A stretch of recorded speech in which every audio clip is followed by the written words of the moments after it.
السلام علیکم، B T V news کے ساتھ میں ہوں ندا ارشد۔ نظر ڈالتے ہیں نیوز ہیڈ لائنز پر۔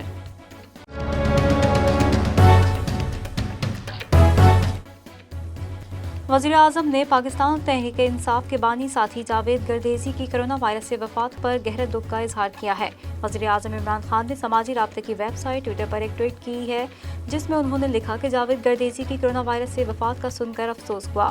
وزیر اعظم نے جاوید گردیزی کے انتقال پر اپنے ٹویٹر اکاؤنٹ پر ان کے ہمراہ ایک یادگار تصویر شیئر کرتے ہوئے افسوس کا اظہار کیا۔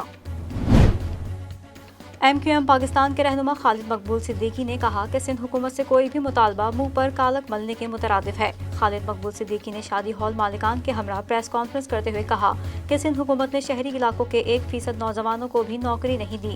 کراچی میں سندھو دیش کے لوگوں کو بلا کر نوکریاں دی جا رہی ہیں۔ کراچی کے لوگوں پر مسلط کیے گئے تمام سندھو دیش والوں کو واپس لے جائیں۔ کورونا سے بچاؤ کے لیے سندھ حکومت نے تمام اسکولوں میں تعلیمی سرگرمیاں معطل کر دیں، مگر کراچی کے علاقے گلشن اقبال کے ایک نجی اسکول نے حکومتی احکامات کی کھلی خلاف ورزی کرتے ہوئے بچوں کو اسکول بلایا۔ شکایت ملنے پر اسسٹنٹ کمشنر نے اسکول کو سیل کر دیا۔ اسکول میں بچوں کو بلا کر معاملہ چھپانے کی کوشش بھی کی گئی اور کہا گیا کہ پرنسپل نے بچوں کو ہوم ورک کے لیے بلایا تھا۔ ترجمان دفتر خارجہ زاہد حفیظ نے کہا ہے کہ اسرائیل کو تسلیم کرنے کی کوئی تجویز بالکل زیر غور نہیں۔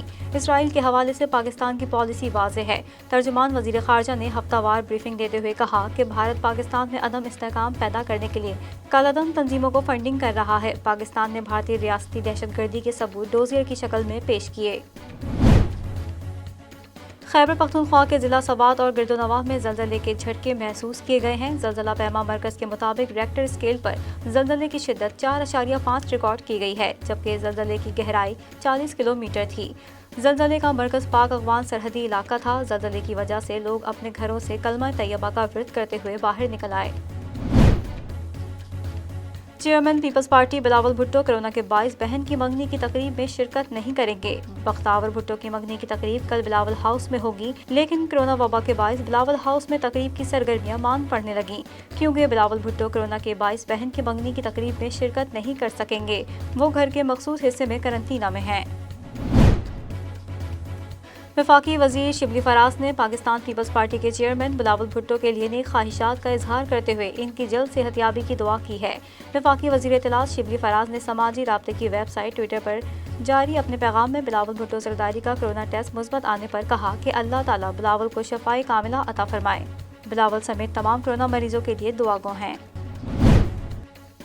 معاون خصوصی شہباز گل کا کہنا ہے کہ بلاول نے خود کو کورونا کی وجہ سے قرنطینہ کر لیا۔ اپنی جان کی حفاظت آپ کا حق ہے، یہی حق عام عوام کا بھی ہے۔ سماجی رابطے کی ویب سائٹ ٹویٹر پر جاری اپنی ٹویٹ میں معاون خصوصی شہباز گل نے کہا کہ عوام کی جانیں جان بوجھ کر خطرے میں ڈالی جا رہی ہیں۔ جعلی لیڈر جلسے کر کے عوام کی جانوں سے کھلواڑ کر رہے ہیں۔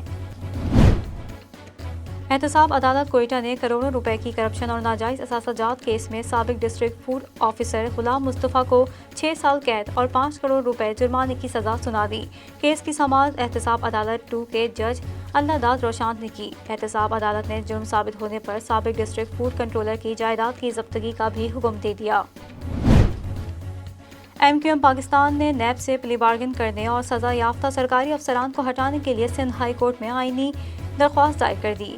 سندھ ہائی کورٹ میں درخواست دائر کرنے کے بعد میڈیا سے گفتگو میں ایم کیو ایم پاکستان کے رہنما کنور نوید نے کہا کہ سندھ حکومت نیب زدہ ٹھیکیداروں کو بار بار ٹھیکے دے رہی ہے۔ مختلف محکموں کے 500 کے قریب سرکاری افسران نیب سے پلی بارگن کر کے اہم عہدوں پر براجمان ہیں اور انہیں ترقیوں سے بھی نوازا گیا ہے۔ احتساب عدالت اسلام آباد کے جج اصغر علی نے توشہ خانہ ریفرنس کی سماعت کی۔ نیب نے توشہ خانہ ریفرنس میں آصف زرداری، یوسف رضا گیلانی اور نواز شریف کے خلاف 43 گواہان پیش کرنے کا فیصلہ کیا ہے۔ سابق وزیر اعظم یوسف رضا گیلانی کی پرنسپل سیکرٹری نرگس سیٹھی بھی نیب کے گواہان میں شامل ہیں۔ آصف زرداری کے خلاف جعلی اکاؤنٹ سمیت 4 مقدمات میں کل گواہان کی تعداد 205 ہو گئی۔